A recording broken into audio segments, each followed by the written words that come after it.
ಇವತ್ತೇ ನಾವೇನು ಹಣ ಕೊಟ್ಟು ಕರ್ಕೊಂಬಂದಿದ್ವಾ ಹೋರಾಟ ಮಾಡೋಕ್ಕೆ, ರಾಜಕೀಯ ಮಾಡೋಕ್ಕೆ? ಯಾರೋ ಬಸ್ಸಲ್ಲಿ ಕರ್ಕೊಂಬಂದಿದ್ವಾ, ಟ್ರ್ಯಾಕ್ಟ್ರಲ್ಲಿ ಕರ್ಕೊಂಬಂದಿದ್ವಾ? ರೈತರೇ ತಮ್ಮ ಜೀವ ಹೊಟ್ಟೋಗುತ್ತೆ, ನಮ್ಮ ಜೀವ ಹೋದ್ರೂ ಪರವಾಗಿಲ್ಲ ಅಂತ ಜೀವ ಕೊಡೋಕೆ ಬಂದಿದ್ರು.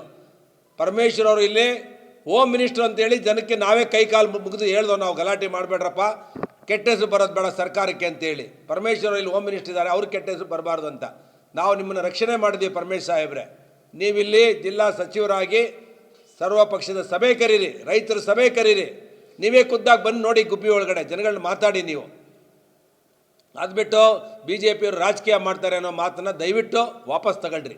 ನಾವು ಯಾರು ರಾಜಕೀಯ ಮಾಡ್ತಿಲ್ಲ. ಮೀಡಿಯಾದವ್ರೇನು ರಾಜಕೀಯ ಮಾಡಿದ್ರು? ಅಲ್ಲಿ ವಾಸ್ತವ ಅಂಶನ ಹೇಳಿದ್ರು. ಪ್ರಿಂಟ್ ಮೀಡಿಯಾ ಇವತ್ತು, ಇಡೀ ಪ್ರಿಂಟ್ ಮೀಡಿಯಾ ಇವತ್ತು ಬರೆದಿದೆ, ಮತ್ತು ಇಡೀ ದಿನ ದೃಶ್ಯ ಮಾಧ್ಯಮಗಳು ಕೂಡ ಇದನ್ನು ಪ್ರಸಾರ ಮಾಡಿದ್ದಾರೆ. ನಾವು ಯಾರು ರಾಜಕೀಯ ಮಾಡಲ್ಲ. ನನ್ನ 2 ಮಕ್ಕಳಾಣೆಗಳು ಹೇಳ್ತೀನಿ, ನಾನಿಲ್ಲಿ 1% ಇಲ್ಲಿ ರಾಜಕೀಯ ಮಾಡಲ್ಲ. ನಮ್ಮ ಜಿಲ್ಲೆಯ ರಾಜಕೀಯ ರೈತರ ಹಿತ ಕಾಪಾಡೋದಕ್ಕೆ ನಾವು ಹೋರಾಟ ಮಾಡ್ತೀವಿ. ನೀವು ಕೂಡ ಇಲ್ಲಿ ನಿಮ್ಮ ತಂದೆಯವ್ರ ಕಾಲದಲ್ಲಿ ರಾಜಕೀಯ ಮಾಡಿದಿರ, ನೀವು ರಾಜಕೀಯ ಭಿಕ್ಷೆ ಕೊಟ್ಟಿದೆ ತುಮಕೂರು ಜಿಲ್ಲೆ ರಕ್ಷಣೆ ಮಾಡುವಂಥದ್ದು ಹೊಣೆ ನಿಮ್ಮ ಮೇಲಿದೆ. ನೀವು ಸರ್ಕಾರದಲ್ಲಿ ಗಟ್ಟಿಯಾಗಿದ್ದೀರಾ, ಮುಖ್ಯಮಂತ್ರಿಗಳ ಹತ್ರದಲ್ಲಿದ್ದೀರಾ.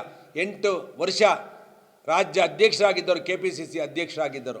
ನೀವು ನಮ್ಮನ್ನು ರಕ್ಷಣೆಗೆ ಬರಬೇಕು. ನಾವು ನಿನ್ನೆ ನಿಮ್ಮ ಪೊಲೀಸವರು ಭಾಳ ಜವಾಬ್ದಾರಿಯಿಂದ ರೈತರ ಜೊತೆ ನಡ್ಕೊಂಡಿದ್ದಾರೆ. ನಾನು ಪೊಲೀಸ್ ವರಿಷ್ಠ ಅಧಿಕಾರಿಗಳವರೆಗೂ ಕೂಡ ನಾನು ಅಭಿನಂದನೆ ಸಲ್ಲಿಸ್ತೇನೆ. ಮತ್ತು DC ಮೇಡಮ್ ಅವರು ಕೂಡ, ಇಬ್ಬರೂ ಕೂಡ ನಮಗೆ 2 ಕಣ್ಣಿದ್ದಂಗೆ ಜಿಲ್ಲೆಯಲ್ಲಿ. ಅವರಿಬ್ಬರೂ ಕೂಡ ವರದಿ ಸರ್ಕಾರಕ್ಕೆ ಕೊಡಬೇಕೇನಾಗಿದೆ ಅಂತೇಳಿ, ಕೊಟ್ಟು ಇದನ್ನು ಅವೈಜ್ಞಾನಿಕವಾಗಿದೆ ಅಂತೇಳಿ ಒಂದು ಸಮೀಕ್ಷೆ ಮಾಡಿ ಸರ್ಕಾರನೇ ಮಾಡಿ ಅದನ್ನು ಕೊಡಬೇಕು. ಯಾರೋ ಒಬ್ಬರು ಯೋಜನೆ ಮಾಡಿರೋಂಥವ್ರನ್ನ ನಮ್ಮ DK ಶಿವಕುಮಾರ್ ಸಾಹೇಬ್ರಿಗೆ ವಿನಂತಿ ಮಾಡ್ತೇನೆ, ನಿಮ್ಮಲ್ಲಿ ಯಾರೋ ತಾಂತ್ರಿಕ ಸಮಿತಿಯ ಸದಸ್ಯರಿದ್ದಾರಲ್ಲ, ನಿಮ್ಮ ಚೇಲಾಗಳ ಥರ ಅವ್ರನ್ನ ಫಸ್ಟು ಹಾಕಿ, ಯಾರೋ ಇಂಡಿಯನ್ ಇನ್ಸ್ಟಿಟ್ಯೂಟ್ ಆಫ್ ಸೈನ್ಸಲ್ಲಿರೋಂಥ ಅಡ್ವೈಸರ್ಗಳನ್ನ ಜೊತೆಲಿ ಇಟ್ಕೊಳ್ಳಿ. ಯಾರೋ ರಿಟೈರ್ಡ್ ಆಗಿರೋನು ನೀವು ಹೇಳಿದ ತಕ್ಷಣ ಒಂದು ಯೋಜನೆ ಮಾಡ್ತಾನೆ. ಇಡೀ ಯೋಜನೆ ಹಾಳು ಮಾಡಿರೋಂಥ ಕೆಲವು ಅಧಿಕಾರಿಗಳು ಹೇಮಾವತಿಲಿ ಅಯೋಗ್ಯರಿದ್ದಾರೆ. ಫಸ್ಟ್ ಅವ್ರನ್ನ ವಾಶ್ಔಟ್ ಮಾಡಬೇಕು. ಯಾವ ಸರ್ಕಾರ? ಜಯಚಂದ್ರ ಮಂತ್ರಿ ಆದರೆ ಸಿರಾಗ್ ತೊಗೊಂಡೋಗ್ತಾರೆ, ಪರಮೇಶ್ವರ್ ಅವ್ರ ಮಂತ್ರಿ ಆದರೆ ತೊಗೊಂಡೋಗ್ತಾರೆ, ಸುರೇಶ್ ಗೌಡ ಆದರೆ ಒಂದು ಯೋಜನೆ ಮಾಡಿಸ್ತಾನೆ. ಈಗ ರಂಗನಾಥ್ ಆಗಿದ್ದಾರೆ, ಅವ್ರ ಹತ್ರದ ಸಂಬಂಧಿಕರು ಅವರೊಂದು ಯೋಜನೆ ಮಾಡಿಸ್ಕೊಳ್ತಾರೆ.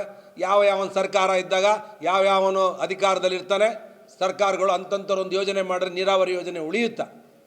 ನಾನು ಈ ಸಂದರ್ಭದಲ್ಲಿ ಹೇಳೋದಷ್ಟೇ, ಕಾವೇರಿ ನೀರಾವರಿ ನಿಗಮ ಇರ್ಬೋದು, ಕರ್ನಾಟಕ ರಾಜ್ಯದಲ್ಲಿ ಯಾವುದೇ ನಿಗಮ ಇರ್ಬೋದು, ಈ ಚೇಲಾಗಳನ್ನ ಬಿಟ್ಟು ಇಂಡಿಯನ್ ಇನ್ಸ್ಟಿಟ್ಯೂಟ್ ಆಫ್ ಸೈನ್ಸಲ್ಲಿರೋಂಥ ಟೆಕ್ನಿಕಲ್, ಇಡೀ ದೇಶದಲ್ಲಿ ಬೆಸ್ಟ್ ಟೆಕ್ನಿಕಲ್ ಅಸಿಸ್ಟೆಂಟ್ ಇರೋರನ್ನ ಮಾರ್ಗದರ್ಶಕರನ್ನ ಇಟ್ಕೊಂಡ್ರೆ ಮಾತ್ರ ಈ ನೀರಾವರಿ ಯೋಜನೆಗಳು ಉಳಿತವೆ.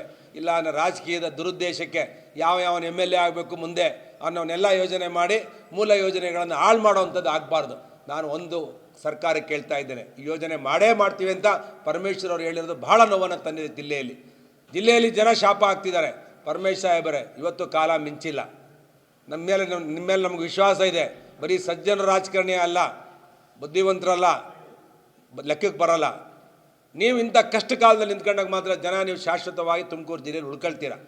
ಇಲ್ಲ ರಾಜಕೀಯ ಮಾಡ್ಕೊಂಡು ನೀವು ಇದೇ ಥರ ಹೇಳಿಕೆಗಳು ಕೊಟ್ಕೊಂಡು ಸರ್ಕಾರನ ರಕ್ಷಣೆ ಮಾಡೋಂಥ ಕೆಲಸ ನೀವು ಮಾಡಲೇಬೇಕು. ಈ ಯೋಜನೆ ನಿಲ್ಲಿಸಲ್ಲ ಅಂತ ಸರ್ಕಾರದ ಪರ ಮಾತಾಡ್ದಂಗೆ ಮಾತಾಡಬೇಡಿ. ವಾಸ್ತವಾಂಶ ಮಾತಾಡಿ ಈ ಯೋಜನೆಗೆ ತಾತ್ವಿಕವಾಗಿ ಕ್ಲೋಸ್ ಮಾಡಿ ಒಂದು ಡಿಸಿಷನನ್ನು ನಾವೆಲ್ಲ ಸೇರ್ ಮಾಡೋಣ. ನಿಮ್ಮ ಜೊತೆ ನಾವು ಇರ್ತೇವೆ.